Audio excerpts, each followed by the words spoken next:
कल रात आया मेरे घर एक चोर, आके बोला दे दे जो भी तेरा है। मैंने बोला मेरी जीभ भी ले जा, मेरा हाथ भी ले जा, मेरा लात भी ले जा, कुई कुई कुई कुई कुई। भैया कहानी ऐसी नहीं है, कहानी ऐसी है कि कल मैं बहुत ज़्यादा मोटिवेट हो गया और मैंने एक बारिश वाला गाना सुन लिया और मुझे लगा कि बारिश में गीला होना बहुत अच्छा बात होता है और सावन आया है और मैं भी झूम झूम के नाचने चला गया। अब बारिश में गीले होने के कारण मुझे हो गया बहुत तेज़ जुकाम, जिसका असर मेरे दिमाग में भी पड़ गया है। तो अब शरीर और दिमाग दोनों ही काम करने बंद कर गए हैं। फिर भी ये वीडियो मैं आपके लिए बना रहा हूँ, तो थोड़ी बहुत जो असुविधा आपको होगी, जहाँ पर मैं छींक दूंगा और आपके ऊपर कुछ बौछारें आ सकती है, तो प्लीज़ आप थोड़ा सा अंडरस्टैंड हो सकते हैं, आप थोड़ा समझ सकते हैं। तो भी ये वीडियो की शुरुआत करते हैं। नमस्कार, मैं हूँ विकास टेकरे और आप सभी का स्वागत है द हिस्ट्री यूट्यूब चैनल में। और आज के इस वीडियो में हम बात करेंगे होलकर वंश की। होलकर वंश किसी भी कॉम्पिटिटिव एग्जाम्स यानी कि मध्य प्रदेश से जुड़ी किसी भी परीक्षा में, या फिर जब आप ऑल ओवर मराठा साम्राज्य की बात करते हैं, तो भी आपको होलकर साम्राज्य को पढ़ना होता है। अब होलकर कैसे उदय होते हैं, इसको ब्रीफ में समझिए। देखिए, मराठा जो थे, आपको पता होगा कि महाराज छत्रपति शिवाजी ने मराठा साम्राज्य की नींव डाली। उन्होंने 1644-43 से अपने विजय अभियानों की शुरुआत की और एक बहुत बड़ा साम्राज्य बनाने के बाद में 1674 में उन्होंने अपने आप को राजा घोषित किया, छत्रपति घोषित किया। उसके बाद उनके पुत्र संभाजी, राजा राम साहू महाराज, ऐसे बहुत सारे छत्रपति हुए जिन्होंने मराठा साम्राज्य को आगे बढ़ाया। लेकिन छत्रपति से ज़्यादा योगदान यहाँ पर था पेशवाओं का। शिवाजी की बात अगर किसी ने सबसे ज़्यादा मराठा साम्राज्य को आगे बढ़ाने में महत्वपूर्ण भूमिका निभाई, तो वो थी दूसरे पेशवा बाजीराव फर्स्ट की। तो यहाँ पर बाजीराव फर्स्ट ने कम से कम 40 से ज़्यादा युद्ध लड़े और ये बहुत ही आश्चर्य की बात है कि वे एक भी युद्ध में नहीं हारे थे। यही कारण है कि उन्हें नेपोलियन की संज्ञा दी जा सकती है मराठा साम्राज्य में। वे इतने वीर और इतने प्रतापी पेशवा हुए। दोस्तों, उन्होंने अपने जो छोटे छोटे सरदार थे जिन्होंने उनकी सहायता की थी, उन्हें बहुत सारे उन्होंने जागीरें दे दी।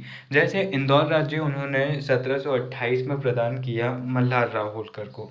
इसी तरह उन्होंने जो सिंधिया थे, भोसले थे, पवार थे, अपने इन सरदारों को भी उन्होंने छोटी छोटी जागीरें प्रदान की। और फिर आगे चलकर ये जो छोटी छोटी जागीर के सरदार थे, इन्होंने उनकी सहायता की साम्राज्य को आगे बढ़ाने में। लेकिन यहाँ तक तो ठीक था, क्योंकि यहाँ पर केंद्रीय शासन था, सेंट्रलाइज पावर थी और पेशवा सबसे ज़्यादा शक्तिशाली थे। लेकिन उसके बाद आने वाले जो बालाजी बाजीराव थे या फिर माधव राव थे, ऐसे पेशवा ज़्यादातर इन सरदारों को कंट्रोल नहीं कर पाए और इन्हें स्वतंत्रता मिलने में ज़्यादा समय नहीं मिला। जिस तरह से हम देखते हैं कि मुगल साम्राज्य के कमज़ोर होने पर बंगाल में एक अलग वंश की स्थापना हो जाती है, निज़ाम अलग कर लेते हैं, फिर आप अलग अलग छोटे छोटे वंशों को निकलते हुए देखते हैं। तो यहाँ पर भी कुछ ऐसा ही हुआ। यहाँ पर जो छोटे छोटे सरदार थे, खास तौर पर 1761 में हुए पानीपत के तीसरे युद्ध के बाद में मराठा शक्ति पूरी तरह से चरमरा गई थी। अब इन छोटे छोटे सरदारों ने अपने राज्य की ओर ध्यान देना शुरू कर दिया था और अपने राज्य को एक साम्राज्य के रूप में स्थापित करने का प्रयास शुरू कर दिया था। तो उन्हीं छोटे साम्राज्यों से, उन्हीं छोटे क्षेत्रों से एक साम्राज्य बने। होलकर साम्राज्य के बारे में हम समझेंगे और इसके प्रमुख शासकों में से इसके संस्थापक और इसकी उत्पत्ति कैसे हुई, इसे हम जानेंगे। तो ब्रीफ में आपने समझा कि कैसे होलकर शुरुआत में तो एक मराठा सरदार थे और आगे भी ये मराठा सरदार होने का दावा करते रहे, लेकिन फिर भी इनकी कई सारी ऐसी समस्याएं थी, इनकी कई सारी ऐसी कूटनीतिक चालें थी जिन्होंने न केवल इन्हें कमज़ोर किया बल्कि मराठा साम्राज्य को भी कमज़ोर करने का काम किया। उदाहरण के लिए जो यशवंत राव होलकर आते हैं, कहते हैं कि वो कभी किसी युद्ध में वे भी नहीं आ रहे थे बाजीराव बन की तरह, और उन्हें मध्य प्रदेश का नेपोलियन कहते हैं। लेकिन वे योग्य होते हुए भी एक अच्छे कूटनीतिज्ञ नहीं थे और आपसी लड़ाई ने उन्हें भी कमज़ोर कर दिया। तो इस तरह से होलकर साम्राज्य एक ऐसा साम्राज्य बनकर निकला जो मराठा साम्राज्य से निकला था और मराठा साम्राज्य में ही समा जाता है। दोस्तों, होलकर राजवंश भारत में धानगर मूल का एक मराठा वंश था। होलकर पेशवा बाजीराव प्रथम के अधीन सेनापति थे और बाद में 1818 तक मराठा साम्राज्य के एक स्वतंत्र सदस्य के रूप में मध्य भारत में इंदौर के महाराजा बन गए। अगर आपने जो 4 मिनट अगर ध्यान से सुने होंगे तो जो जितना मैं आपको यहाँ पर पढ़कर सुनाऊंगा या फिर जो नोट्स में आप देख रहे हैं, ये सभी चीज़ें आपको बहुत इजी लगेगी और आप आसानी से इन्हें समझ पाएंगे। बाद में उनका राज्य ब्रिटिश भारत के संरक्षण में एक रियासत बन गया। अब जब आगे हम देखते हैं कि जो द्वितीय आंग्ल मराठा युद्ध होता है उसमें पूरा मराठा साम्राज्य बहुत कमज़ोर हो जाता है और वहाँ पर भी ये उनसे संधि करते हैं। और फिर उसके बाद में तृतीय आंग्ल मराठा युद्ध में ही जब मराठा साम्राज्य को हेस्टिगस, जो लॉर्ड हेस्टिगस होते हैं, वो पूरी तरह से अंग्रेज़ों के साम्राज्य में मेला लेते हैं और पेशवा पद की समाप्ति भी कर देते हैं 1818 में। तो उसके बाद में सिंधिया हो, होलकर हो, ये सभी जो अंग्रेज हैं उनकी शरण में चले जाते हैं। बाद में उनका राज्य ब्रिटिश भारत के संरक्षण में एक रियासत बन गया। राजवंश की स्थापना मल्हार राव होलकर ने की थी। तो यहाँ पर इनका नाम याद रखिएगा। आपके सिलेबस में अगर होलकर वंश होगा तो यहाँ पर ऑब्जेक्टिव में पूछा जा सकता है कि होलकर वंश की स्थापना किसने की थी। ठीक है, जो मल्हार राव होलकर थे 1721 में मराठा साम्राज्य के पेशवाओं की सेवा में शामिल हो गए और जल्दी सूबेदार के पद पर पहुंच गए। तो यहाँ पर ये कह सकते हैं कि जो इनके वंश का नाम का शीर्षक जो होलकर है, जो इनका सरनेम है, वो कैसे इन्हें मिला। तो जिसे अनौपचारिक रूप से होलकर के महाराजा के रूप में जाना जाता है।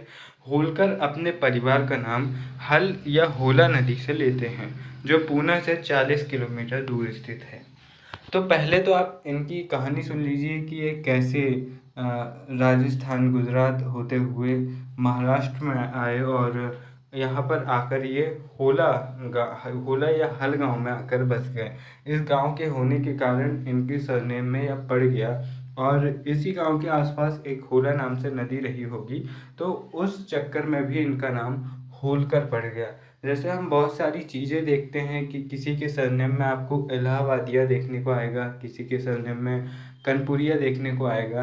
तो बहुत सारे लोग अपने नाम के पीछे एक टाइटल लगा लेते हैं जो उनकी एक सिग्निफिकेंस, पहचान दर्शाता है। उसी तरह इन्होंने भी अपने उस गांव के नाम को अपने सरनेम में लगा लिया जिस गांव से ये उठे थे और जिस गांव से ये होलकर वंश तक आकर खड़े हुए। तो यहाँ पर होलकर की उत्पत्ति देख लीजिए। ये मथुरा में थे और मथुरा से ये फिर गुजरात आए, गुजरात से राजस्थान आए और महाराष्ट्र में आकर बस गए। ये इनके जो इनके पूर्वज रहे होंगे उनका ये है। ऐसा नहीं है कि मल्हार राव का यहाँ पर सफ़र बता रहे हैं। इनके जो पूर्वज हैं वो इस तरह से आकर बसे रहे होंगे। तो इसके बाद में देखिए, जो मजा भाई, ये क्या हो गया इसको। इसके बाद में राजस्थान से महाराष्ट्र के पुणे के होल गांव में आकर बस गए। 1718 वही के सरदार कदम बंदे के साथ मल्हार राव जुड़ जाते हैं। अब यहाँ पर आपको सिर्फ मैं फैक्ट बाय फैक्ट बता रहा हूँ जिन्हें आपको सुनना है, समझना है और याद करना है, और इनके साथ में आपको अपनी कहानियाँ जोड़कर एग्ज़ाम में लिखना है। 1718 में वहीं के सरदार कदम बंदे के साथ मल्हार राव होलकर जुड़ जाते हैं और आगे जाकर 1721 में मल्हार राव मराठा सेना में भर्ती हो जाते हैं और सेनापति बन जाते हैं। उन्हें मालवा में चौथ और सरदेश मुखी एकत्रित करने के लिए तैनात किया जाता है। चौथ और सरदेश मुखी मराठा साम्राज्य के दो कर थे। चौथ उससे वसूला जाता था जो इनके अधीन सीधे तौर पर ना होकर, या अगर किसी पर आक्रमण कर देते थे तो कहते थे कि हम आपके ऊपर सीधा शासन तो नहीं करेंगे, राजा आप ही बने रहिए, लेकिन हर महीने की 1 तारीख को पहुंच जाना चाहिए कर, वरना फिर आपका किरकिरा हो जाएगा। तो इस तरह से कहते थे। तो जो कर आता था उसे कहते थे चौथ। और दूसरा था सरदेश मुखी, जो साम्राज्य में ये अपने लोगों से वसूलते थे, उन्हें उस कर को सरदेश मुखी कहते थे। यानी कि अपने कर को तो ये बहुत ही इज्जत से कहते थे सर देशमुखी, और दूसरों से वसूलने वाले कर को कहते थे चौथ। चौथ था उपज का एक चौथाई भाग यानी चौथा हिस्सा, और जो स्वदेश मुखी था ये उपज का 10वां हिस्सा था। तो यहाँ पर से इनके कर सिस्टम को भी आप समझ सकते हैं, क्योंकि इसी कर सिस्टम को भी ये होलकर और इनके अन्य सरदार अपनाते हैं। 1728 में पेशवा मल्हार राव को इंदौर राज्य प्रदान करते हैं। 1728 के समय पर पेशवा कौन थे? तो इस समय पर पेशवा थे बाजीराव बन, जो कि 1720 से 1740 तक शासन करते हैं। और इस समय जो छत्रपति थे वो थे साहू जी महाराज। तो इस तरह से आपको ये भी पता होना चाहिए। और इस समय पर जो गवर्नर जनरल थे, वायसराय थे, वो कौन थे? तो वो थे लॉर्ड विलियम बेंटिंक। ये भी आप ध्यान में रख लीजिएगा, क्योंकि इसके जस्ट एक साल बाद 1700 यहाँ पर 1728 की बात हो रही, मैं 1828 में पहुँच गया, इसलिए सॉरी।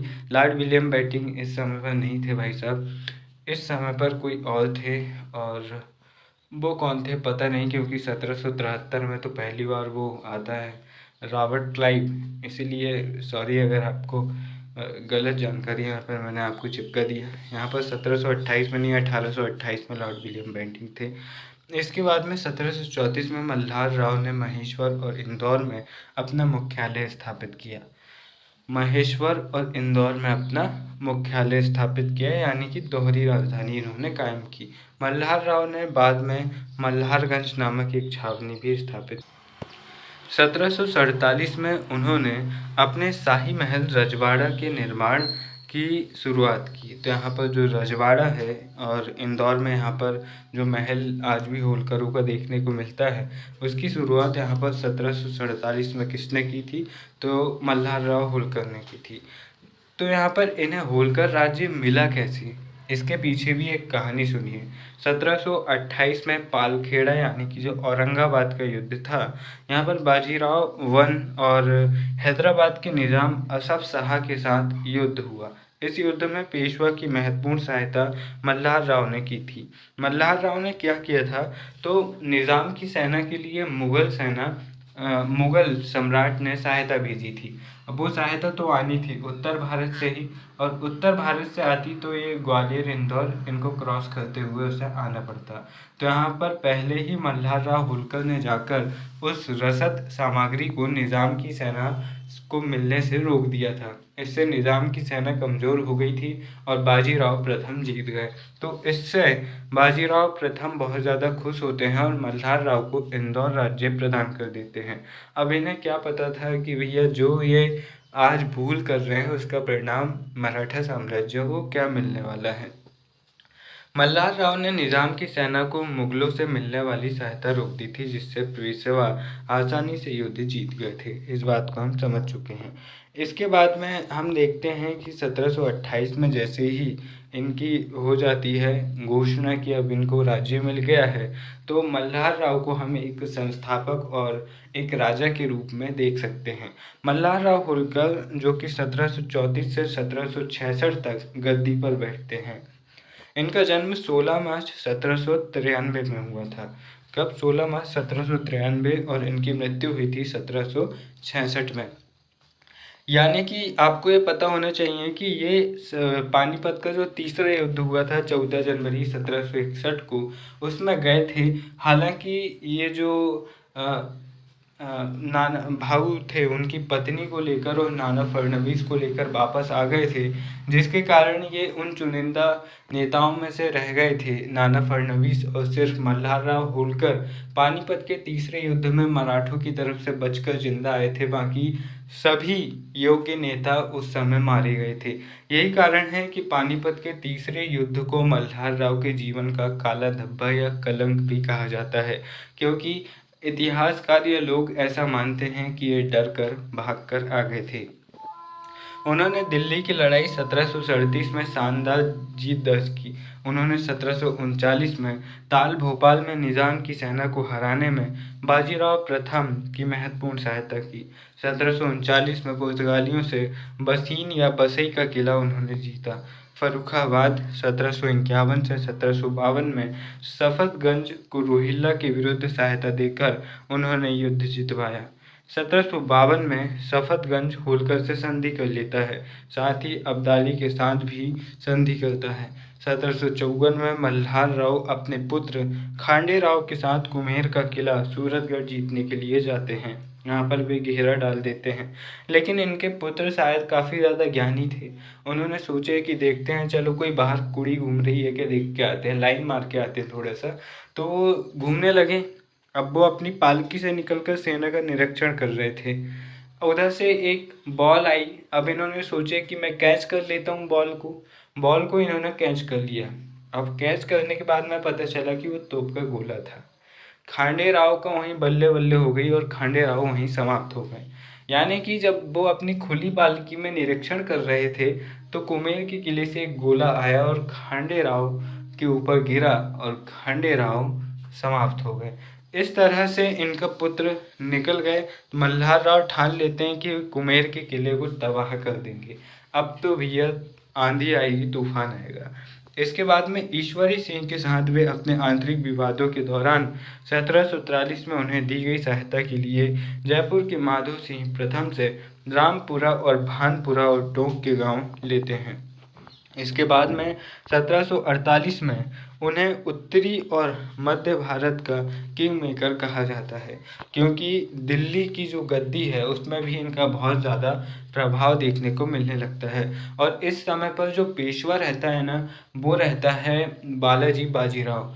और इस समय पर शाहू महाराज के अंतिम समय चल रहा होता है 1739 में।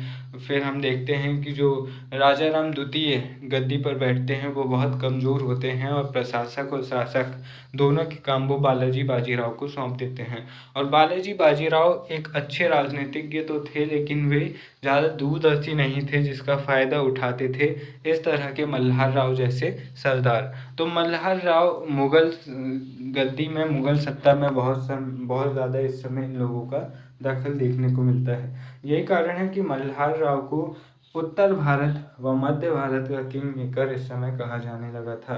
अब इनके कुछ विजय अभियानों को देखते हैं। हालांकि इससे पहले भी हमने कुछ पॉइंट्स में पिछले पेज में देखा था, लेकिन फिर भी एक बार और रिवाइज आप कर लीजिए। फतेहगढ़ और फर्रुखाबाद की लड़ाई में उन्होंने रोहिल्ला और बंगस को मार्च 1751 से अप्रैल 1752 के मध्य हराया। 1754 में मराठा ने राजा सूरजमल के कुम्हेर के किले को घेर लिया। 1757 में दिल्ली के अधिकार पर इन्होंने महत्वपूर्ण भूमिका निभाई। 1758 में सरहिंद पर इन्होंने कब्जा किया। 1758 में ही इन्होंने लाहौर पर कब्जा किया और फिर 20 मई 1761 को 1766 को आलमपुर जो कि भिंड में है, यहाँ पर इनका निधन हो जाता है। 1766 में भिंड जिले के आलमपुर में महारानी अहिल्याबाई जो कि इनकी बहू होती है, खांडे राव की पत्नी होती है, उनके द्वारा मल्हार राव होलकर की छतरी का निर्माण किया जाता है। मल्हार राव 1760 में सिकंदराबाद का युद्ध दुर्रानी साम्राज्य से हारे थे, यानी कि वे बेहद कम युद्ध हारे थे। इससे पता लगता है कि वे कितने कुशल योग्य सरदार थे। 1761 में पानीपत के तृतीय युद्ध में भी हार मिली थी और इस हार के कारण उनके जीवन भर उन्हें इस बात का अफसोस रहा कि वे उस युद्ध से क्यों लौटे। और यही कारण है कि तीसरे युद्ध को कलंक या काला धब्बा उनके जीवन का कहा जाता है। तो इस तरह से हमने इस वीडियो में क्या समझा, हमने इस वीडियो में पृष्ठभूमि बनाई कि कैसे मराठा साम्राज्य फैला, उसके साथ साथ उसके छोटे छोटे सरदार लाइमलाइट से निकलकर बड़े आए। जैसे हम आज देखते हैं OTT से कितने सारे बड़े एक्टर्स निकल कर आते हैं और फिर वो धीरे धीरे बड़ी फिल्मों में उन्हें रोल मिल जाता है और फिर वो पूरी इंडस्ट्री में छा जाते हैं। क्यों ना ऐसा हो कि एक दिन ऐसा आए कि OTT से या फिर यूट्यूब से निकला, किसी सोशल मीडिया से निकला एक एक्टर या फिर एक अभिनेता बहुत बड़ा सुपरस्टार बन जाए। इनके साथ तो कुछ ऐसा ही था। ये मराठा साम्राज्य के एक छोटे से सरदार थे। धीरे धीरे इन्होंने अपनी कूटनीति से, अपनी योग्यता से जो पेशवा थे उन्हें प्रसन्न किए और अपने लिए जागीरें ली, अपनी जागीरों को फैलाया और एक समय ये आया कि ये किंग मेकर कहे जाने लगे और पेशवाओं से ज़्यादा शक्तिशाली ये खुद हो गए और फिर इन्होंने अपने वंश की नींव डाल दी, अपने साम्राज्य की नींव डाल दी। उसके बाद भी ये मराठों को अपना सर्वोच्च मानते थे, जैसे बहुत सारे स्वतंत्र शासक मुगलों को तब भी अपना नेता मानते थे। तो ये मानते तो थे लेकिन सिर्फ नाम मात्र के लिए, इनके ऊपर कोई भी फिर मराठों की बंदिशें नहीं रह जाती है। तो इस तरह से हमने होलकर साम्राज्य की शुरुआत, उत्पत्ति और मल्हार राव होलकर के बारे में जाना। इनके पुत्र खांडे राव की ज़्यादा कहानी है नहीं, उनकी मृत्यु के बारे में और अच्छे तरीके से हम अगले वीडियो में देखेंगे। और साथ ही उनका जो पुत्र होता है वो भी बहुत कम उम्र में मर जाता है, जिसके कारण उनकी कोई संतान नहीं होती है और फिर अगले शासक अगली गद्दी संभालने का काम करती है अहिल्याबाई होलकर। तो हम महारानी अहिल्याबाई होलकर को अगले वीडियो में समझेंगे और होलकर साम्राज्य को और विस्तार से समझने का प्रयास करेंगे। इस वीडियो के दौरान आपको एक बात और ये बता दूं कि आप अपने सिलेबस के अकॉर्डिंग इस वीडियो को देखना और होलकर वंश को समझना। अगर आप एमए के हों या बीए के हों, किसी सेमेस्टर के हों, आपके सेमेस्टर में जितना लिखा हो आप उतना ही पढ़ें। एग्जाम्पल के लिए जब मैं थर्ड सेमेस्टर में था तो मराठा साम्राज्य 1627 से लेकर 1720 तक था, यानी कि शिवाजी से लेकर शाहू महाराज तक और जो बालाजी विश्वनाथ हैं उन तक। जब फोर्थ सेमेस्टर में आए तो 1720 से लेकर 1818 तक, यानी कि लगभग पूरे पेशवाओं के बारे में हमें पढ़ना था। तो यहाँ पर अगर हम थर्ड सेमेस्टर में ही पूरा मराठा साम्राज्य पढ़ लेते, पूरे पेशवा पढ़ लेते तो ये अच्छी बात थी, लेकिन हम और बेहतर तरीके से उन्हें कवर नहीं कर पाते और एग्ज़ाम में खिचड़ी बन जाती।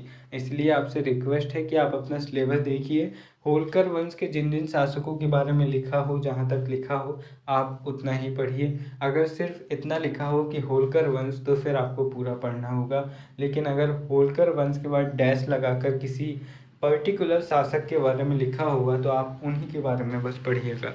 वीडियो काफ़ी लंबा हो गया है, इसके लिए माफ़ी चाहता हूँ। हालांकि ये अच्छी बात रही कि जुखाम ने यहाँ पर ज़्यादा तंग करने का काम नहीं किया। वीडियो के अंत में बस इतना ही। गोस्वामी तुलसीदास जी कहते हैं, जिनके पास धर्म का ज्ञान है वे सभी कहते हैं कि सत्य ही परम धर्म है।